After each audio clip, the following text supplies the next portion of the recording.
down for our own, the Star-Spangled Banner. The president noticed this. He tweeted, quote, Marshawn Lynch of the NFL's Oakland Raiders stands the Mexican national anthem and sits down to booze for our national anthem. Great disrespect. Next time the NFL should suspend him for the remainder of the season. Attendance and ratings way down.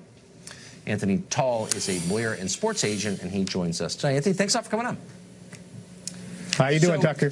I'm doing great. So I just want to stipulate that I think all of this behavior is allowed under the First Amendment, so I don't think there's any debate over whether it's protected as speech. Of course it is. The debate is over how grotesque it is, and I don't understand why Marshawn Lynch is under the impression that Mexico is a more virtuous country than his own. Where would he get that idea?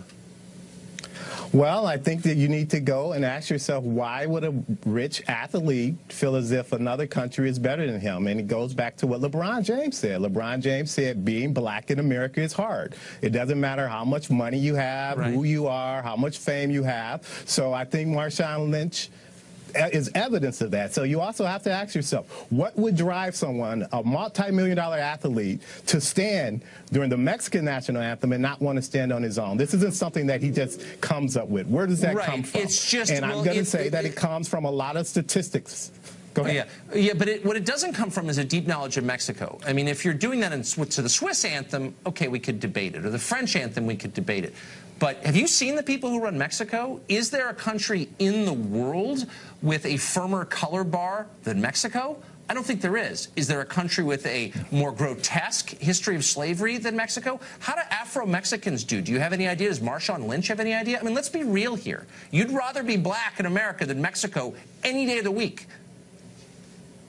Well, I think Marshawn Lynch and a lot of black people might differ with you. They might say it's worse being in America than being in Mexico. Oh, you know, really? And why would they say that? A lot of these athletes that travel around the world, they get treated a lot better in their perspective than they do here in America. That's why they say that. That's their experience. I don't think Marshawn Lynch. We're not talking about Afro. Yeah, we're not talking about let's just be real, okay? Barack Obama could not have been elected president of Mexico. They have major race problems in Mexico, and we pretend that Mexico is this sort of unified Hispanic country. That's not reality, and anyone who says it knows nothing about Mexico. I'm not attacking Mexico. That's just true. So I guess I wonder, like, does he know anything about Mexico? And by the way, how badly is Marshawn Lynch treated when he goes to dinner? Or do people yell at him at dinner? I mean, can we just be real for a second? This is ridiculous. Yeah, well, we're keeping it as real as possible. You just need to realize that Marshawn Lynch grew up in Oakland. He's probably seen a lot of police brutality. He's seen a lot of his friends get shot and probably injured by police brutality. And he's also, everywhere he goes, no one's concerned about his wealth. All police see is dreadlocks a lot of times. So in Marshawn Lynch's mind, the way he's treated here, as opposed to when he goes to Mexico or Europe, is a lot better. You got to remember, there's a history of African Americans leaving America. And don't get me wrong, I love this country. There's a history of African American celebrities and athletes going all the way back to Josephine Baker in 1919, leaving this country for a better life. She went to Paris. Going to France. No, she went to France. She went to France. I'm very aware of that. She did not go to Mexico. Look, okay, look, here's the real point, that when you're a famous person who commands the attention of an entire country and has reaped such profound rewards to that country as Marshawn Lynch has, doesn't mean that you have to love the country, but it means you can't be as mindless as he is. You can't say something that's so stupid like, I would be treated better in Mexico. That's insane. Don't you think it's incumbent on him to maybe learn something before weighing in on a topic this divisive, or no? Absolutely, absolutely. But I don't know his history of study in Mexico. I don't know, but I would concede that point. Absolutely. Yeah.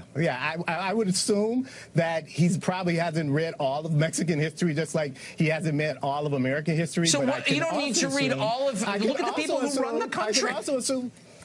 I can also assume that he's smart enough to base his opinion on how he's treated when he's down there, on how people talk to him, how he's received when he goes to hotels. Because it's not all about him, actually, and I know this is news to a lot of rich athletes. It's not all about you. There's a broader world beyond your experience and your reality.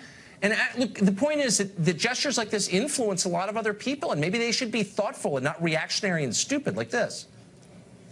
Well, I think he has a right, as you said, the First Amendment right to do what he wants to do. So I'm glad you attached with that issue. But he also has to be more concerned about the broader scope of the way African Americans have been treated in this country, so we can make it a better country. Good luck in Mexico. Nothing wrong with making this a better country. Yeah, well, he's not doing it. But anyway, thank you.